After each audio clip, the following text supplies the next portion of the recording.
But he's still in the rehab place, right? Good morning, everyone. Hello.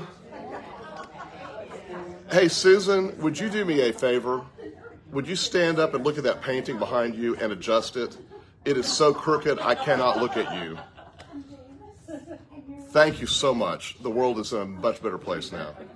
It's much better. Yeah, thank you. Yeah, I mean, everything else is bearable. That was like, it was way off.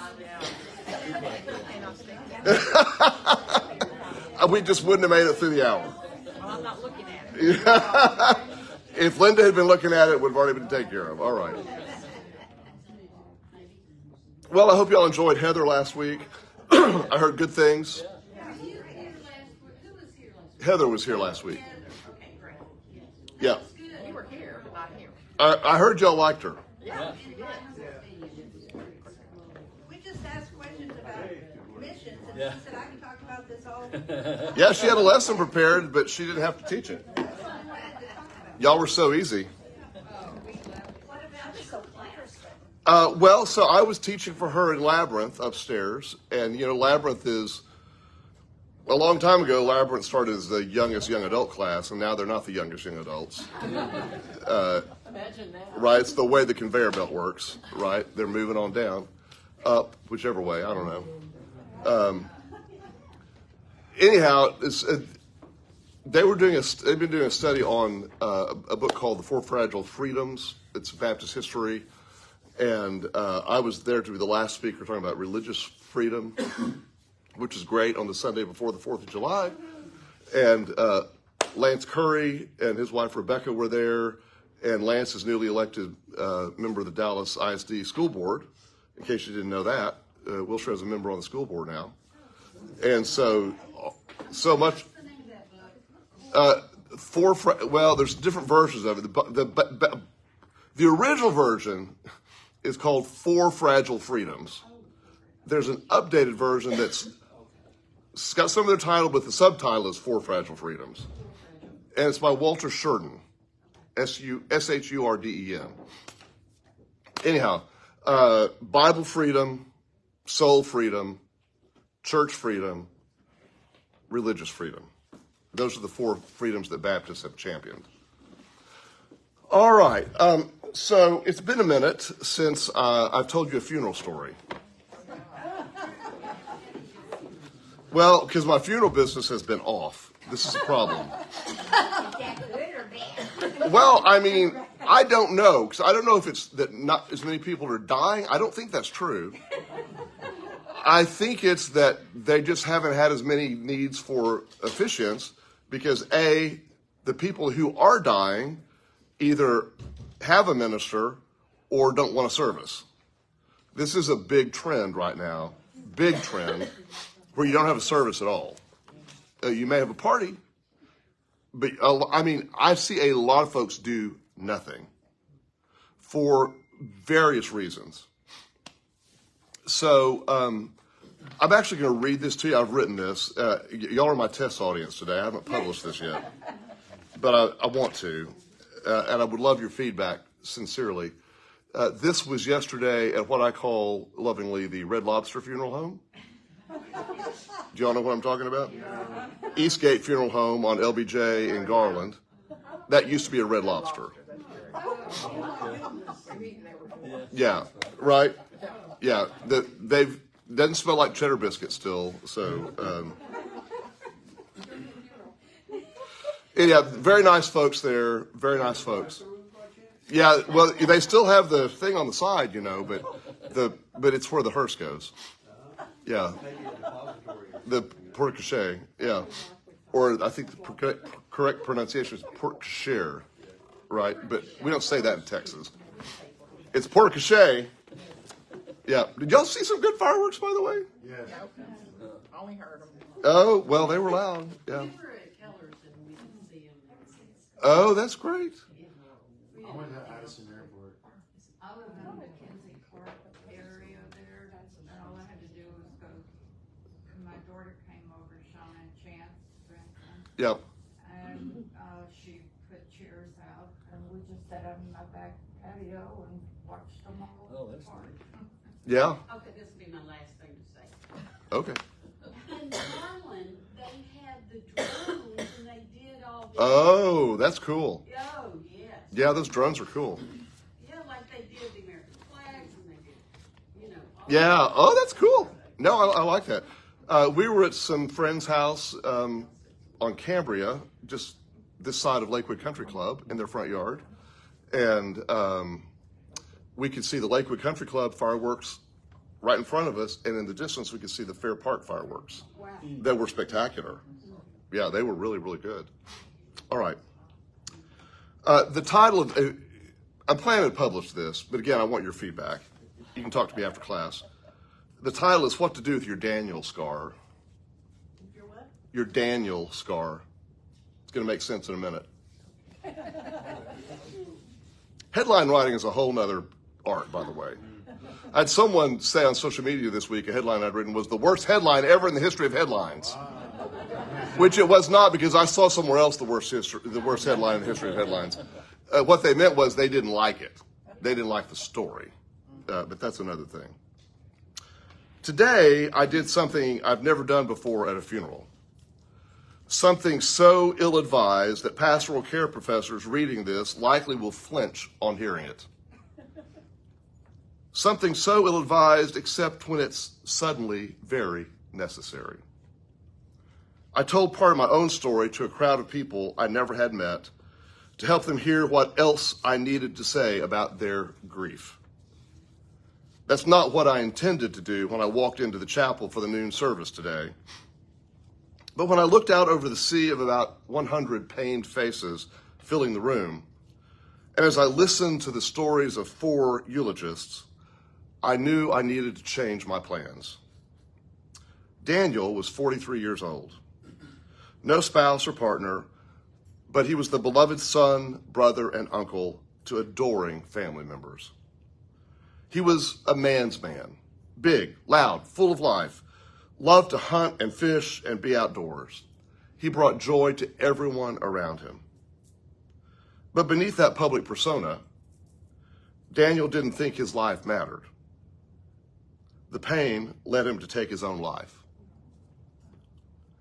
That's how I came to be standing in front of this crowd of strangers, where men were weeping so hard they couldn't see. I looked out over the crowd and realized there are only a few times in the hundreds of funerals I've officiated I've ever seen so much raw emotion. And here I was, a stranger, asked to bring words of hope and comfort. I fretted about this through 3 songs and 4 eulogists before it was my turn to stand and deliver a message. I'd spoken briefly at the beginning, setting the stage for why we were gathered here and reminding everyone this is not the way life is supposed to be, that mothers shouldn't bury their children, and that a beautiful life had been cut in half. People nodded in agreement as I spoke these words. The 4 eulogists were all superb and brief in what they said. They told the kinds of stories grieving people need to hear. Stories about Daniel, not about themselves. Funny stories, poignant stories, memories. The last of them told one story that captivated my attention. She grew up with Daniel and said he was her first true friend as a child. She was as much a girly girl as he was a manly man, even as a child, she said. So one day when Daniel wanted to show her a hatchet, she had no idea what a hatchet was or what it could do.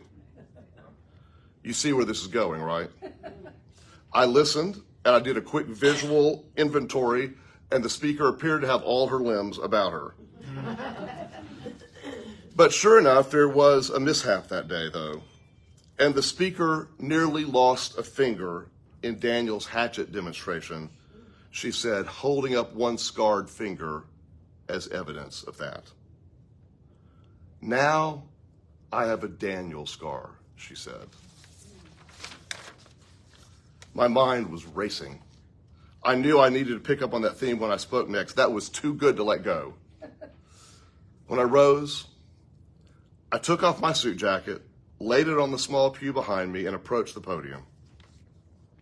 I looked out over the crowd and said, "You don't know me, and I don't know you, but we share a common story.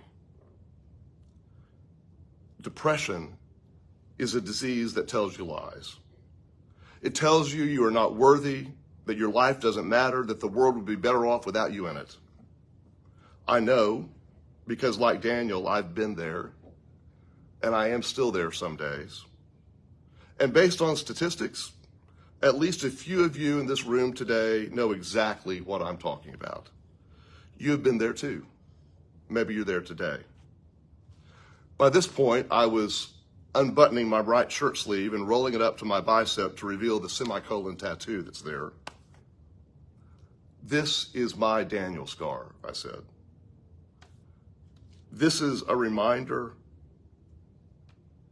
that 7 years ago, I thought the world would be better off without me in it. The pain was too great. The thing about depression is it often afflicts people you have no idea could be depressed. People like me, an extreme extrovert. People like Daniel, who was the joy of your lives. Heads were nodding all across the room. Tears were flowing. Tissues were being passed. I briefly explained the meaning of the semicolon as an alternative view when you think life has placed a period at the end of your story. Change the period to a semicolon and realize your story is not over. There's more to your story. There may be some of you here today, I said, who believe the world would be better off without you in it. But I want you to see this room full of people here who will tell you a different story. You are loved. Your life matters. You are needed. I also reassured everyone there that they were not to blame for Daniel's death. Whatever they thought they could have done, whenever they thought they could have called, should have called, what they could have said, they had to let that go. Blaming yourself for someone else's self-inflicted death is a burden you will never get out of. Honestly, I never cried so much delivering a funeral message as I did today. Somehow with these people in this moment, this was personal. I needed to speak a word of gospel hope, and I needed these strangers to trust I was not some pass-through preacher who didn't know what he was talking about. I needed them to know I had some skin in the game. Here's the point, I continued. Everyone here today now has a Daniel scar. And you've got to decide whether that scar is going to make you better or bitter. You've got to decide whether you're be angry or you're going to be challenged to live your life in a more beautiful way. Then, having said that, I was able to declare the message of the hope of the gospel. The Bible teaches us there is nothing that can separate us from the love of God, neither famine, nor war, nor principalities, nor powers, or depression. Nothing we do can separate us from God. And from there, I was able to share the gospel hope of Christ's resurrection from the dead, of his promise that where he has gone, there we also may be, that though we appear dead, we will yet live, that Jesus is the resurrection and the life. I was able to speak the words of the Apostle Paul that this mortal body must give way to the immortal body. It may look like death has won the day, but it has not, I said. Jesus Christ has defeated death. After the message, I took my place beside the open casket as friends and family passed by to pay their respects one last time. Never in 20 years of officiating funerals have I had so many people stop to whisper a word to me as they passed by. Several held up fingers, wrists, arms to show me their semicolon tattoos. I have one too, they whispered knowingly. And one man gave me the greatest compliment I've ever received at a funeral. I don't know you, but I'll never forget you and what you said today. Maybe this is just one of those had to be there moments. Perhaps the emotion of this day can't be transferred in writing. But this one message speaks to us all. We all have Daniel scars. We all carry wounds and remembrances of near misses and tragedies and pain and sorrow that shape who we are. and we have a choice about how to tell that story. We can hide our pain under a shirt and coat and pretend it isn't there, or we can let those who are struggling know they are not alone. The end.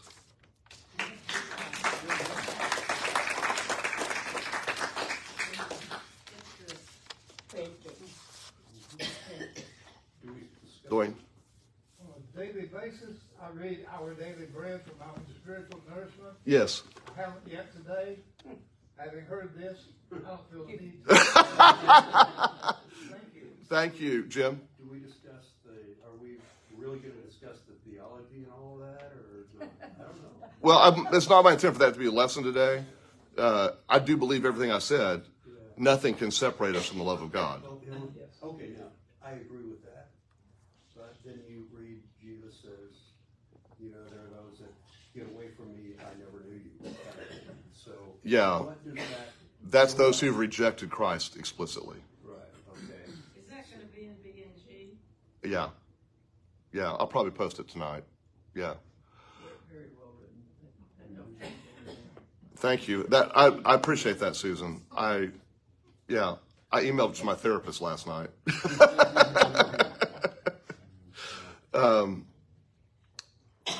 Y'all, this was an open casket funeral for someone who had shot himself in the head. Wow. Where was it? At Eastgate Funeral Home. Oh, in Garland. Yeah, in Garland. And they had done a lovely job, you know, but the family really wanted people to see him. And one of the things about everyone in that room knew because nothing was hidden. I was not giving. And this is one of the reasons I did what I did. Because when I got there and realized the situation, I saw there were no secrets being kept here, y'all. It was what it was, which is, I think, very healthy. And as I said in the piece, I can think of 2 other times in my life when I have seen that much pain in people's faces at a funeral. One was a 23-year-old who fell over dead in his apartment. And the other was a 35-year-old mother who had succumbed to illness.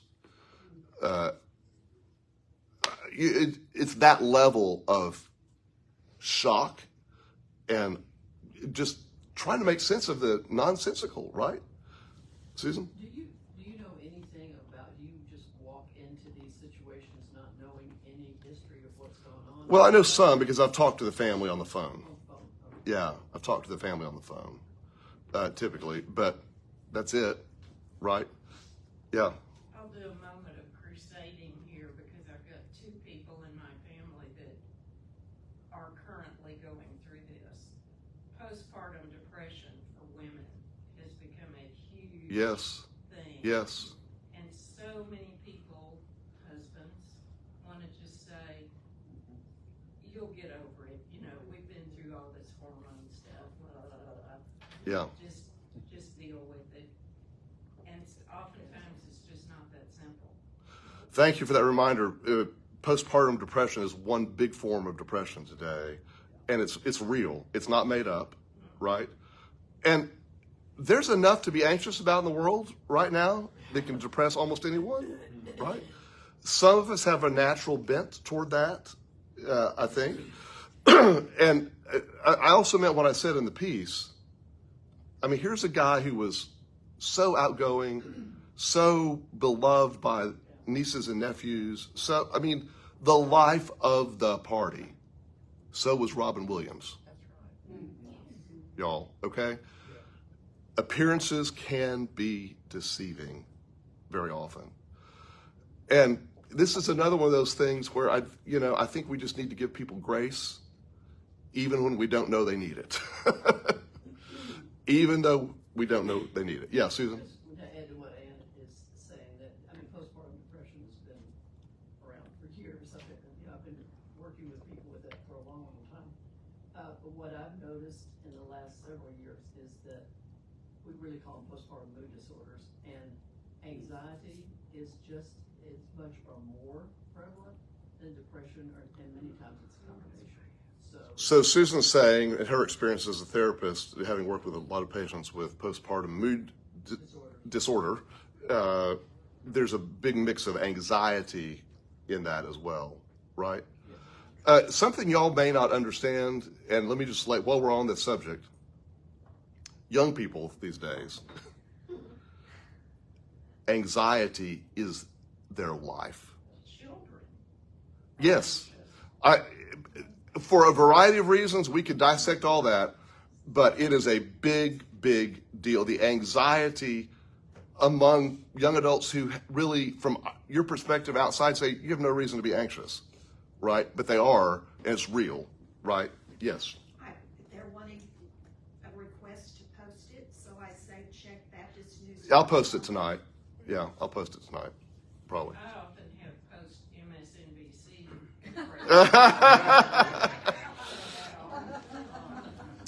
It seems so much of it is what kind of feedback or what kind of support or what kind of messages you're getting from others when you're going through a tough time. Yeah. That whether you get reinforced, whether the depression is built up, or whether you are getting support to get out of it. Yeah. By other people. And you know what I mean? So I knew a friend whose daughter was married to a minister, and she was going through major postpartum depression, and he just kept berating her and kept saying, if you are right with God, you must be wrong with God. Yeah, well, his theology He kept sucks. telling him over and over again that, and she finally took her life. But That is not an uncommon story, by the way. This is what bad theology does. This is what bad, yes, Marilyn. I was gonna say, it's been probably about 8 or 9 months now. I was watching a program at home, it was a Sunday afternoon, and Rick Warren was on. And Yeah. He had lost his son. Right. To this depression. Yes. And the way he went through it, you know, they were devastated, like you said. Right. So many people were standing with them, though, that he said helped more than anything that he saw. And, you know, I can imagine 2 parents, you know, he and his wife. Right. Through that. But if anybody ever has a chance to see him in that show, I mean, he was talking, being interviewed What's the name of the show? 9 months ago. Okay. Got it. So, you know, there are many ways you can help people. One of them is just being there. Just being consistently present. You may not be able to change anyone. It may take time, but just knowing that you're there without judgment. And when I was at my very lowest point, I may have told you all this story before, but it's been a while. I said something offhand in worship planning one Monday upstairs, and Jacob Topper, who's a dear friend and was a pastoral resident at the time, called me aside, and we had a conversation right back there in this very room.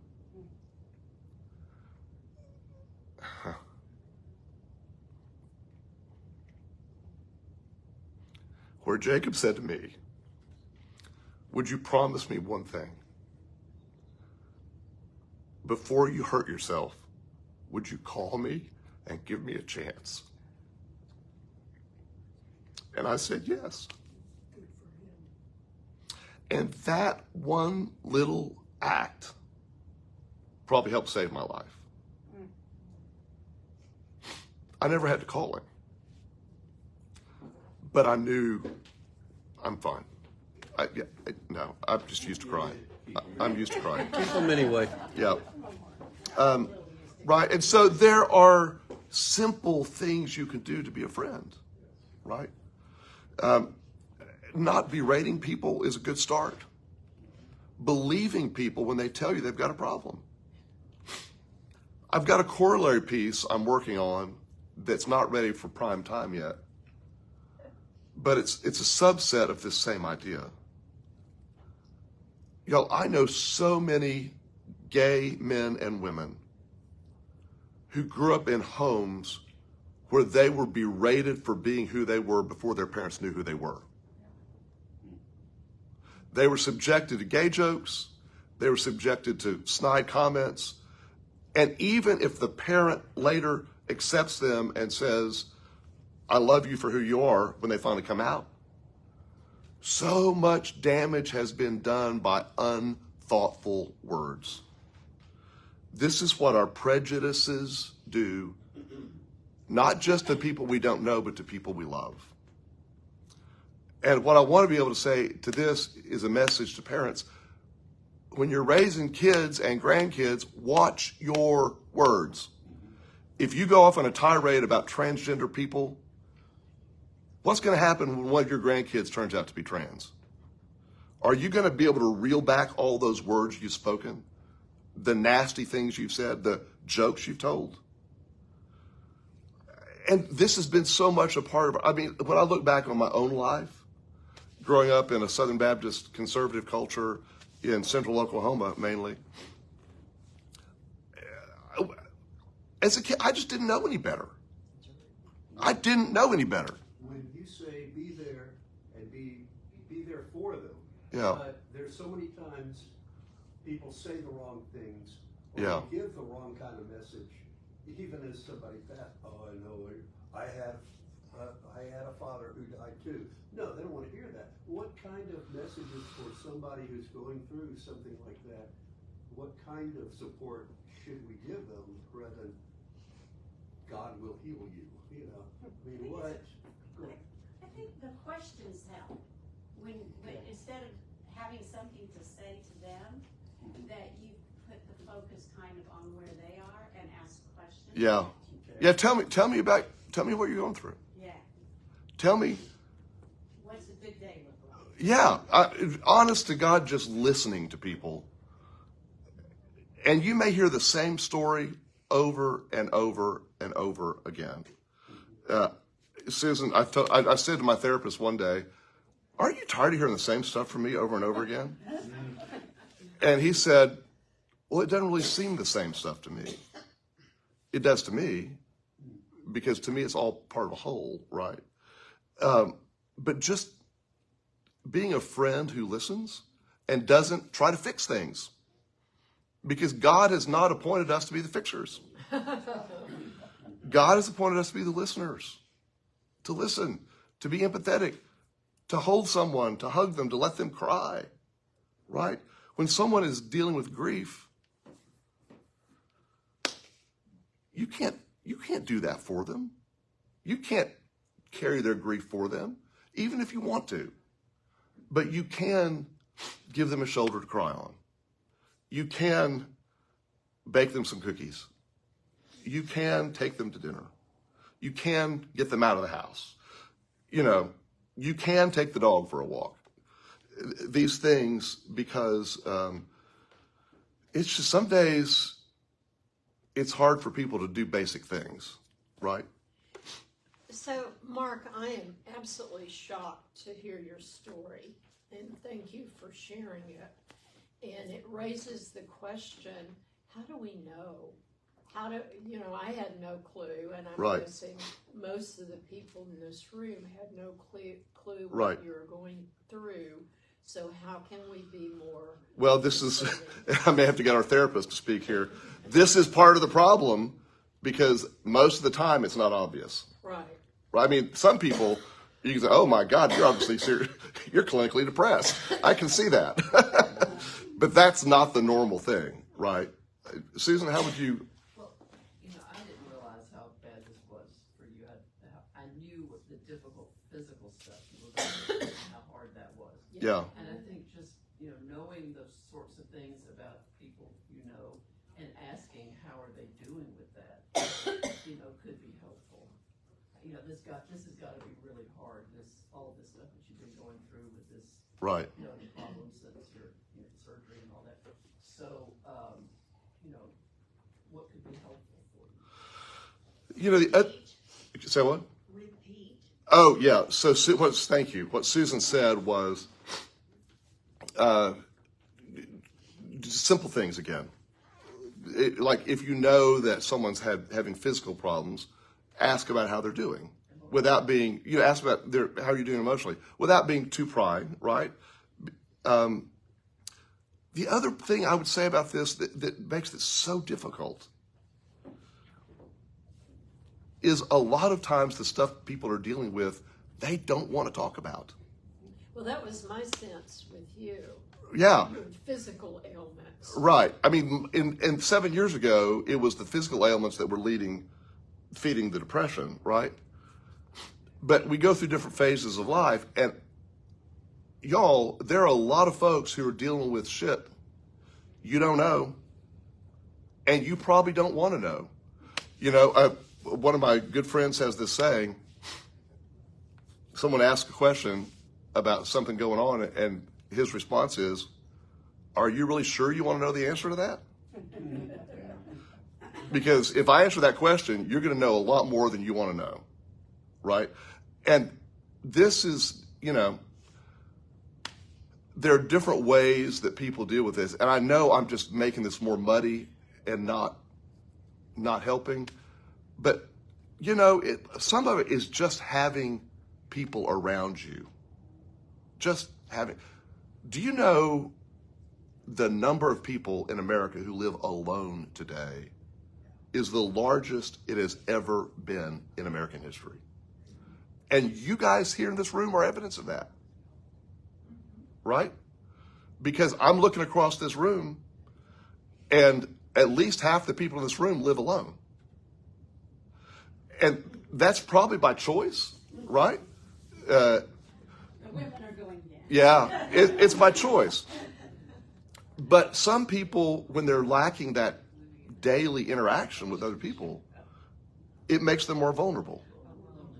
And loneliness kicks in, right? Even if you can't admit it. So I didn't mean to get off into all this lengthy thing. Carol Ann? I was going to say, one of the best things that would have helped me would have been if somebody had said something positive. I go around and I tell people, I really like your hairstyle, or I really like your clothes. And if somebody had just said something positive. So Carol Ann has a beautiful word.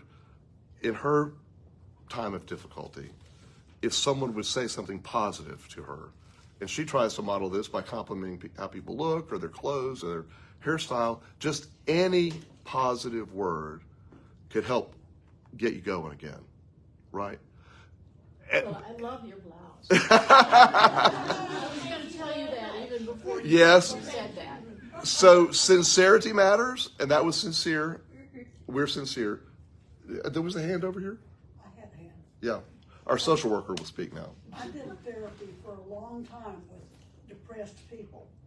I had one person come who wouldn't talk for months. I have no idea how long, but I just was there with her. That's all I was doing. Finally, she started talking and things rolled out, but it took some patience. Wow. It took a long time, and she was wanting therapy. She just didn't know quite what to do with it. So the story here is about seeing patients who were depressed, and one woman who came and could not speak for several sessions. Yeah. Several months, probably. Months, probably. So she just sat in silence with you? Yeah. Did you say anything? You sat there? Very little. Yeah. But finally, she reached the point where she was ready to talk. Right? She felt safe enough, I think. Yeah. Right. Right. Yeah. Dwayne? About 30 years ago, I was going through a very difficult time, and I had a friend of mine he was the Sunday school teacher in the class I was attending at that time. And he had a way of saying, how are you doing? And my response always, being a rather outgoing person myself, well, I'm fine. And he would follow that up with, now, are you really fine? Which I accepted at the time as his way of saying, if you really need to talk about it, I'm willing to listen. Otherwise I will accept your statement of surface response, which is Yeah. kind of the thing you're supposed to do in church. You're supposed to be fine if you're in church. So that that reminds me. I mean, go back and some of y'all asked this question: what are signs? How do you know someone's in trouble? And I think sometimes we give off signals that are perhaps subtle. Yeah. Like what prompted Jacob's comment to me was a single offhanded comment I made in a meeting that led him to. I mean, he picked up on it, right?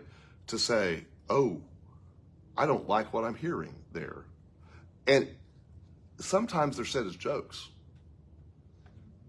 Because a lot of times depressed people make jokes about their condition. Right? Or feel obligated to hide it. Yeah. Because part of the depression sometimes is if you knew who I really am, you would not like me. But sometimes can make a comment and kind of wonder, I wonder if anyone's going to pick up on this, what I just said. Right. And usually they don't, right? Yeah, a lot of times they don't. But again, so much of this, whatever the root cause is, if you really knew who I am, you would not have me sitting here right now, right? You would not be my friend. You would not be talking to me. You would not be at lunch with me. I cannot tell you who I really am, right? Yes. Like a lot of us over the years, I have turned into my mother. Oh dear. Live alone.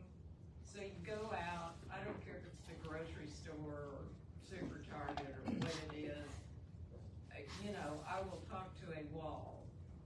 But it's so easy to say good morning to somebody. Oftentimes they'll look at you like, and go right on. But so many times people are responsive. And I don't mean you have to carry on a conversation. Just say hello, good morning, Yeah. Yes, that's a really good product. Pick that up. Right. Anything to just say an encouraging word. Seem to appreciate it. So I want to return for a moment since, oh yeah, go ahead. I was gonna tell her that's what my cat does to me every morning when I say hello. Your cat. Probably the some of the worst response to depression and anxiety, and I think a lot of damage is done, as this was said earlier, through bad theology.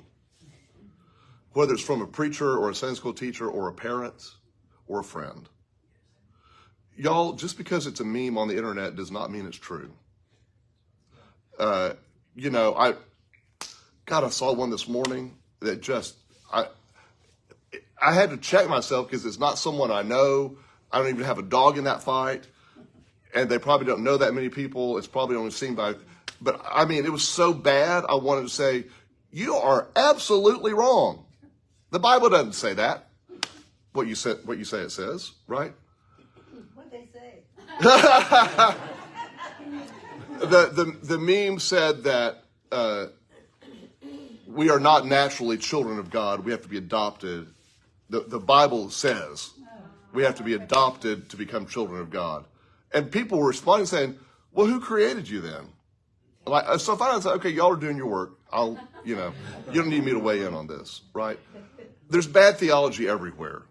Bad theology everywhere. But some of the worst theology is like this pastor you're talking about, whose wife is suffering postpartum depression and says it's not real. Y'all, one of the most influential, fundamentalist, Calvinist preachers in America today is a guy named John MacArthur in California, who is mean as a snake, and he's wrong 50% of the time. And he's on this tirade that mental illness is not real. It's not real. There is no such thing as mental illness. I don't guess there's any way of sending a lightning strike over. Well, God needs to strike him. Yeah, Joni. Having worked in rehab for more years than I'd like to admit, and dealing with folks who are dealing with major life changes, I cringe frequently when I hear what visitors and family members think should be encouraging statements. Oh, right. And you just want to go, take it back. You didn't really say that. Tell me. And I guess I would just encourage all of us to think. Think before you speak. Because I know they always mean well, but if you really think about what you just said, you wouldn't have said it, because the platitudes, Right. things Yeah. you see online are not generally helpful. So, Joni, you remind me of an inverse truth to this, though, as well. And this is true in my own experience, and I suspect it's true in some of y'all's as well. And that is a well-placed healthcare provider who says the right thing at the right time and offers a word of encouragement. I can think of multiple times in my life when I have been terrified, I've been anxious, and the person who was helping me draw my blood or whatever was the one who spoke a word of peace to me. And so, a lot of this is what you do with the role you've been given, right? Teachers, school teachers, very same thing. Story after story after story of a teacher being the person who helps a kid survive, right? Make it through a difficult situation. Healthcare providers, hopefully clergy sometimes, but it could be you as the person shopping in Kroger, right? Who just takes the time to talk to someone. Marilyn? Well, Mark, one of the things I do remember about that interview he was doing, he mentioned the fact that you had said just someone cares about you just being there. And he said that with his son, had been whatever, he did have depression. He was, lived alone by himself. But he said that we knew that, and we had tried so hard to work with him, but nothing seemed to be happening. But he said that evening when he and his wife arrived at his son's house, that the friends, he said, we have a small Bible study at our house with just a few great friends. And he said every one of them was already there around, and they stood with him and his wife.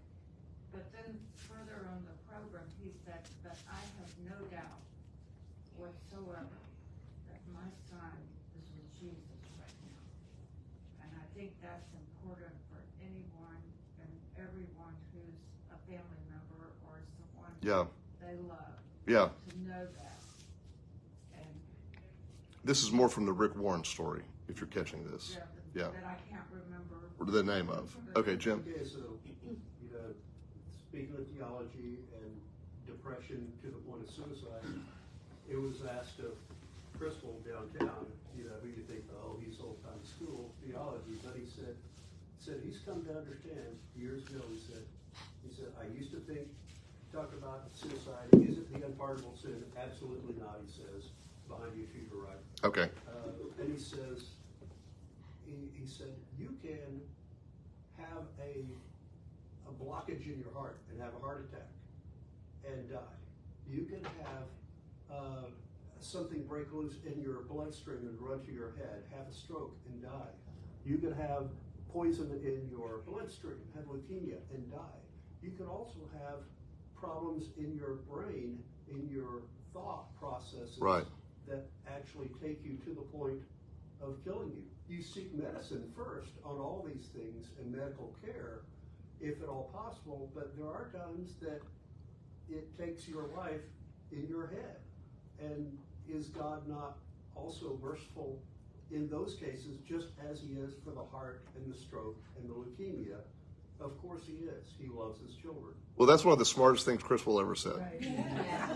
We got to mark that one down. We got to mark that down. Absolutely.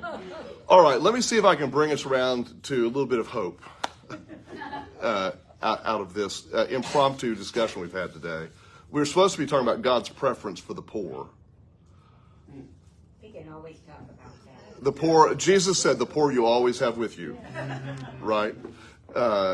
Sometimes knowing the Bible is very dangerous. You don't know Well, so y'all, let me go back to my story from the funeral yesterday. And one of the people who passed by said, and again, I've never had so many people talk to me standing beside a casket. Never. And my shoulder's so bad, I couldn't even I was trying to get my jacket back on before I went to the casket, and I couldn't even get it on because it was all jumbled up, and I just laid it down, and I was standing there in my shirt sleeves and tie, but it was fine. But, one person came up to me, was one of the funeral directors, and said, "Thank you for reading the room. Thank you for reading the room." And this is, this is, A gift. not everyone could do that, right? But the way you're able to do that is through a lot of experience. It's the 10,000 hour rule. 10,000 hour rule. You gain confidence in that. But sometimes we got to let our agenda go, right? What I thought I needed to say that day wasn't what really needed to be said, right? And if you think in your own life of meetings you've had or conversations that you thought were going to be about some subject but really turned out to be about something else that was needed, and that's what's happened here today as well. Because I knew, statistically speaking, there were 100 people in that room. Given that reality, there had to be other people who were struggling with this. And given what was before us here, it was unavoidable in the discussion, right? And so that's why I did what I did. And my concern is, and here's the danger in doing what I did. The reason I say a lot of pastoral care people would advise against it. I ran the risk of making it about me instead of being about the deceased. And that's what you never, ever want to do, right? I have sat in this sanctuary and listened to children of beloved members of this church give 30 and 40-minute eulogies that are about themselves and not their parents. And it makes me, right? Because it needs to be about the person. And this is why I was so hesitant to do what I did. But I knew in that moment I had no standing to be heard for anything else I was going to say because I was a stranger before these people. And so this is like, the Apostle Paul looking at the statues all around and saying, "I see you have a statue of the unknown God. Let me tell you who this God is," right? It is having to become like people we're around in order to be heard by them. And I think hopefully I didn't violate too much, with that, because the thing that really motivated me was this line about the Daniel scar, right? That's a keeper of a line, right? That really is the thrust of the whole thing. We're all walking around carrying scars. And what is it we're going to do to be bitter or better about it? I mean, that's the story behind my other tattoo. And you've heard me tell this before, so I won't go into it again. But it's the same thing. I was not where I'd wanted to be at 18 months in physical therapy. And they told me I probably wouldn't make any more progress. And I wasn't happy about it. So I put my lifetime supply of exclamation marks there to remind me, you have 3 for your entire life. Use them wisely. That's my saying. Right? Mark, I think of you every time I use an exclamation mark. Somewhere a puppy dies. Yes, every time you use an exclamation mark. All right, y'all. Listen, I know in closing, let me just say this. This is an unusual day in worship, but I encourage you to stay for worship today. We have one of our own products preaching for the first time. And I just can't tell you how important it is for young people to know that those of us who are older support them and encourage them. And that's what we're about in our Total Pathways program here. being, and Timothy wrote about that in the, yeah, that thing I used to edit. Yeah, whatever that thing is. Yeah, the Preparing for Worship column today. This is a beautiful sight, and your presence is an encouragement, and your positive words afterward are an encouragement as well. Now, some of y'all, we've had some pastoral residents preach dogs and sermons here, and I've watched y'all walk up to them afterwards and say, "Oh, that was so good, I love that." And I wanted to just, don't encourage them. No, it was awful. What are you supposed to say when it's awful? Thank you. Thank you for being here today. Thank you for playing our game. Yes, Carolyn. Or maybe you just really tried. I mean, Thank you for that effort today. yes. Yeah, thank you for that effort. Yeah, you can also not say anything. But seriously, today we have a college student, Ava, who's preaching, who's really fabulous. She's a pastoral intern here this summer, and Timothy's giving her this opportunity, which is a beautiful, beautiful thing. And she is super, super smart and really talented, and I'm sure it's going to be great as well. So I'm sure Timothy wouldn't mind if you skipped some Sunday he's preaching in order to stay here to hear Ava today as well. So Jared Jaggers has been at youth camp with the youth and is supposed to be, well, he's speaking in Epiphany class today. Yeah, so I've not seen him yet. How long is he going to be in town? I don't know. Anyone know the answer to that? No, but they've had some really good videos and stuff. From camp? Yeah. Yeah, yeah. Does he still live in London? They still live in London. Yeah, they still do. He's an associate pastor somewhere. At an international church there. Has a 2-year-old daughter. Yep. Believe it or not. Hopefully things Yep. happen. All right, let's pray together, and I promise next week we'll pick up where we are in our study. This was what we needed to hear. Let's hope so. Let's hope so. Hear our prayers, Lord. For everyone who doesn't know the words to pray, let our words stand in their place. For everyone who needs to know that they are loved today, may your love flow through us.